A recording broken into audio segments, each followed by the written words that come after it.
지난 시간에는 욥이 친구들이 자신을 천대하며 대적한다고 말하며 이 모든 것도 하나님께서 그렇게 만드신 것이라고 하나님을 탓하는 모습을 보았습니다.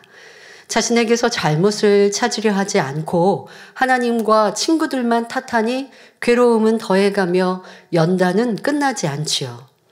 욥은 진리를 밝히 알지 못하고 하나님을 만난 체험도 없기 때문에 매사를 하나님 탓으로 돌리며 하나님을 판단하고 있습니다.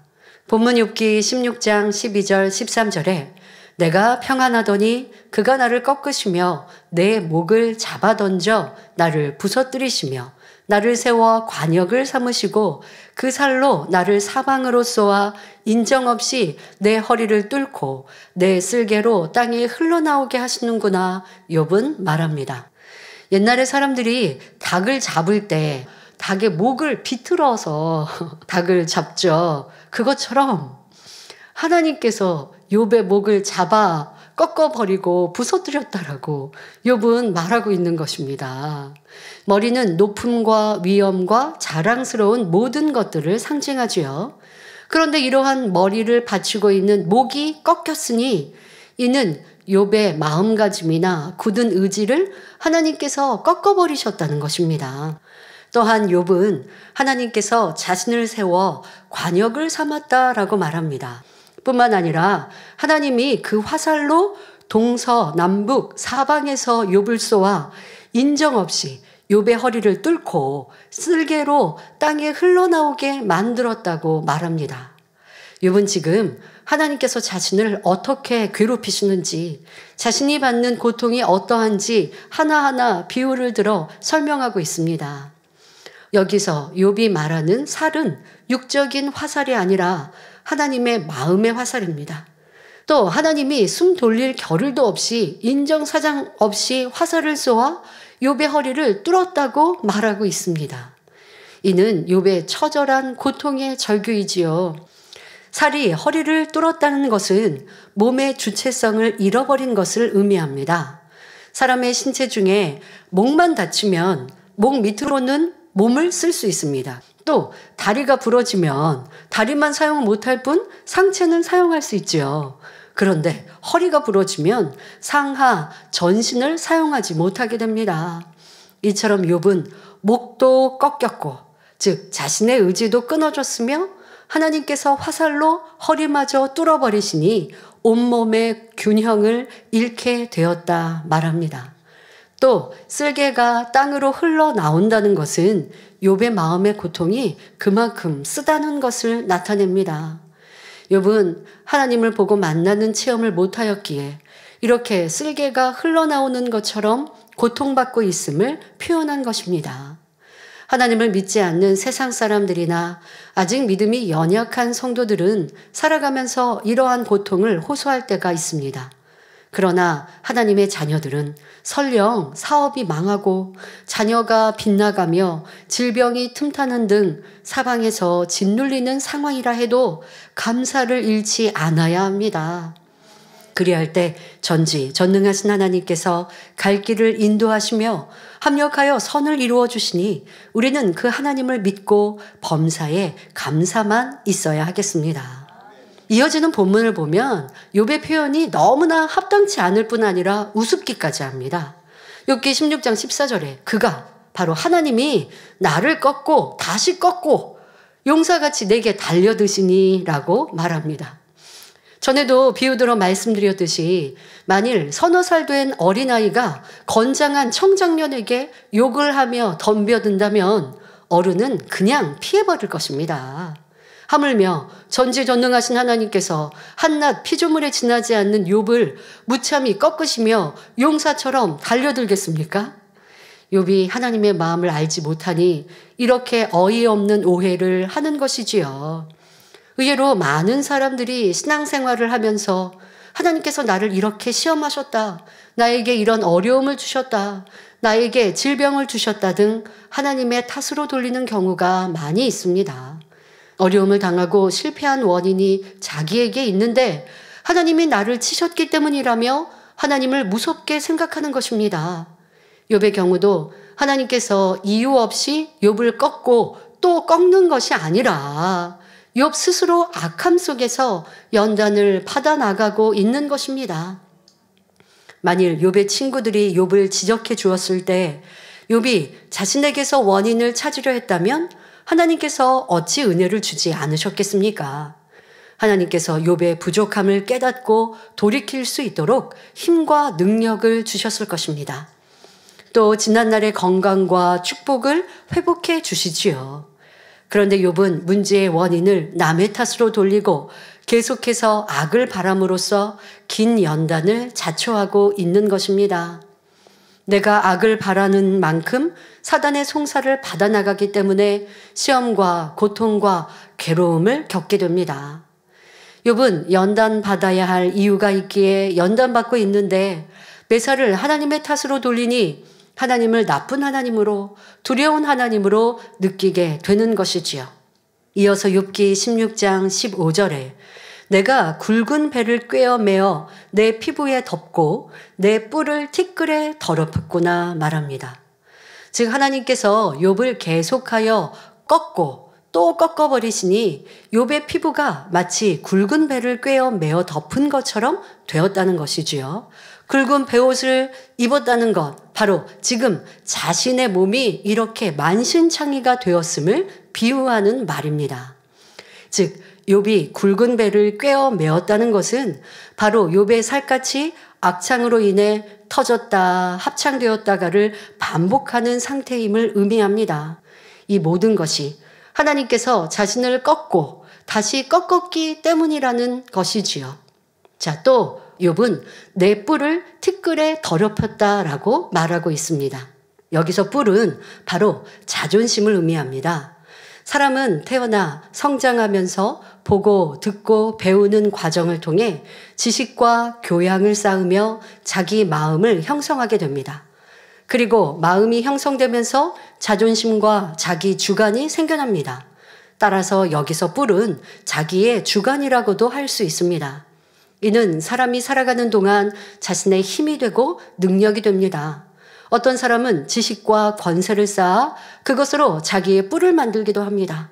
또 옳다 느끼며 이룬 교양으로 자기를 만들고 자기 생각에 맞지 않은 사람은 잘못되었다, 부족하다 생각하며 무시하는 등 자신의 뿔을 갖기도 합니다.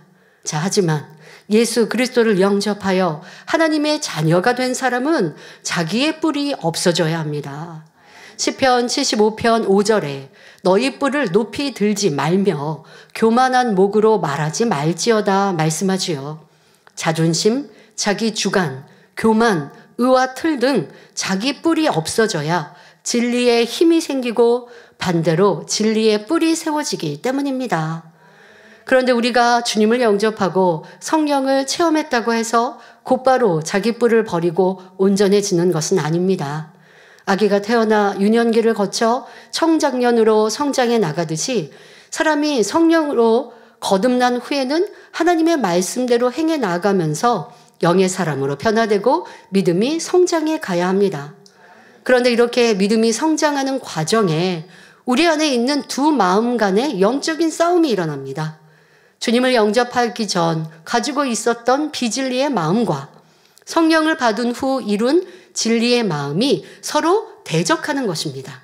그래서 갈라디아서 5장 16절 17절에는 내가 이르노니 너희는 성령을 쫓아 행하라. 그리하면 육체의 욕심을 이루지 아니하리라.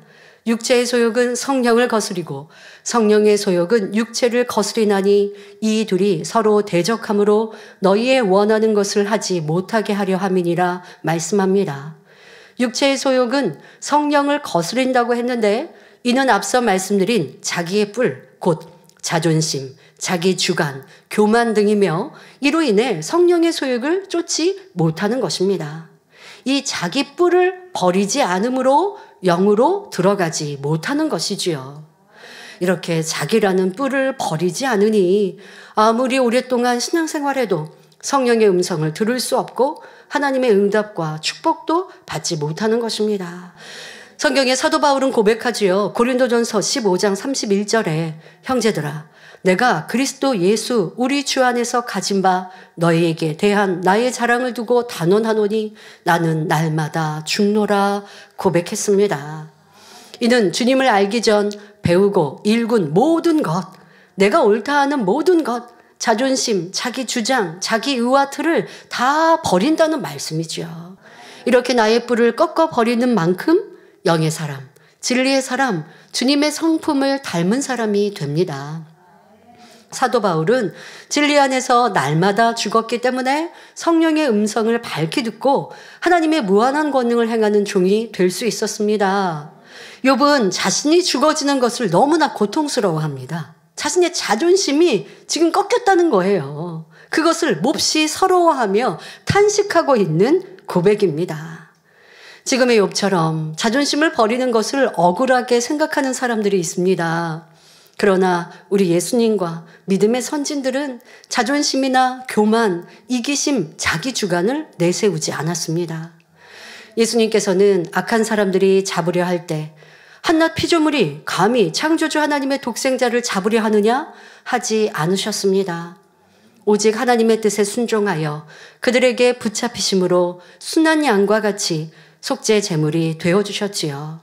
이는 자존심, 내 뜻, 자기가 전혀 없으셨기에 가능한 일이었습니다. 믿음의 선진들도 마찬가지입니다. 모세가 애굽의 왕자로 있을 때는 얼마나 자기 뿔이 강했습니까? 그러나 40년간 양을 치며 연단의 세월을 보낸 후에는 자기 뿔이 없었습니다. 민수기 12장 3절에 이 사람 모세는 온유함이 지면의 모든 사람보다 승하더라 말씀한 대로 어느 누구라도 품을 수 있는 온유한 사람이 되었지요. 아브라함, 야곱, 요셉, 엘리야, 다니엘 선지자도 연단의 과정을 통해 자기의 뿔이 없어지니 오직 하나님의 뜻에 순종할 수 있었습니다. 예수님의 제자들도 성령을 받고 나서 연단이 끝난 후에는 자기 뿔을 다 버렸기에 하나님께 크게 쓰임받는 종들이 될 수 있었던 것입니다. 또한 누가복음 14장 11절에 무릇 자기를 높이는 자는 낮아지고 자기를 낮추는 자는 높아지리라 말씀한 대로 자존심을 내려놓고 낮아질 때 도리어 높여주심을 알아야 합니다. 자기의 뿔을 버려나가는 만큼 내 안에 진리만 살아 역사하니 성령의 주관을 받아 하나님의 뜻을 쫓아 나갈 수 있는 것입니다. 그러나 자기 주관 속에 살아가는 사람은 하나님 말씀에 순종할 수가 없습니다. 사울 왕은 자기 주관 속에 행하니 하나님 말씀에 거듭 불순종으로 결국 버림받았습니다. 요나 선지자도 자기 뿔, 자기 주관을 버리지 못하니 하나님 말씀에 불순종합니다. 하나님께서는 니느웨로 가서 그곳 사람들에게 죄를 회개하도록 외치라 명하셨습니다. 그러나 니느웨가 망하기를 바랐던 요나는 하나님의 말씀이 자기의 주관과 생각과 맞지 않으니 하나님의 눈을 피해 다시스로 도망갔지요. 이런 경우는 육신의 생각을 깨트리고 순종할 수 있을 때까지 하나님께서 허락하시는 연단과 어려움을 받게 되는 것입니다. 그러므로 모든 연단을 빨리 통과하려면 하나님 앞에서 먼저 자기를 부인하고 자신을 철저히 낮추어야 합니다. 바로 자기의 뿔을 버려야 하는 것입니다. 그러니 우리가 자기의 뿔을 꺾고 하나님의 온전한 자녀가 되기 위해서는 고린도후서 10장 5절에 모든 이론을 파하며 하나님 아는 것을 대적하여 높아진 것을 다 파하고 모든 생각을 사로잡아 그리스도에게 복종케 하니 말씀한 대로 세상 이론과 비진리로 만들어 놓은 자기를 온전히 벗어 버려야 합니다. 그리고 비진리의 뿔들을 뽑아내는 대신 내 안에 진리의 뿔을 심어 나감으로써 진리의 힘이 살아 역사함으로 참된 영생의 길, 축복의 길로 가야 하는 것입니다. 우리가 하나님 앞에서 철저히 자신을 비우고 깨끗한 마음, 그릇을 준비하면 하나님께서 위로부터 참 지혜를 주십니다. 그러나 진리의 뿔이 없는 사람은 참 지혜가 없으니 육적인 뿔인 자기 주관을 쫓아 자기를 주장하며 살아가므로 결국은 사망의 길로 갈 수밖에 없는 것입니다. 지금 욥도 자기를 좌우하는 자존심, 자기 주관으로 인해 친구들과 싸워나가고 있습니다. 욥은 그동안 의롭고 정정당당하게 살아왔기 때문에 그만큼 자기의 뿔이 위대하고 멋지게 심어져 있었는데 그 뿔이 더럽혀지는 것이 너무나 고통스러웠죠. 욥은 하나님과 친구들에 의해 자기 뿔이 꺾이며 뭉개지고 있다고 생각하고 있습니다. 그러니 악창으로 고통받는 것보다, 재산과 자녀를 잃는 것보다 자기 뿔이 짓밟히는 고통이 더 컸던 것입니다. 야고보서 4장 6절에 하나님이 교만한 자를 물리치시고 겸손한 자에게 은혜를 주신다 했고, 잠언 18장 12절에도 사람의 마음의 교만은 멸망의 선봉이요 겸손은 존귀의 앞잡이니라 말씀합니다. 그러므로 자존심, 교만, 이기심, 욕심 등 쓸데없는 자기의 뿔을 온전히 벗어버리고 겸손한 마음을 이루어 존귀한 삶을 영위하시기를 주님의 이름으로 축원합니다.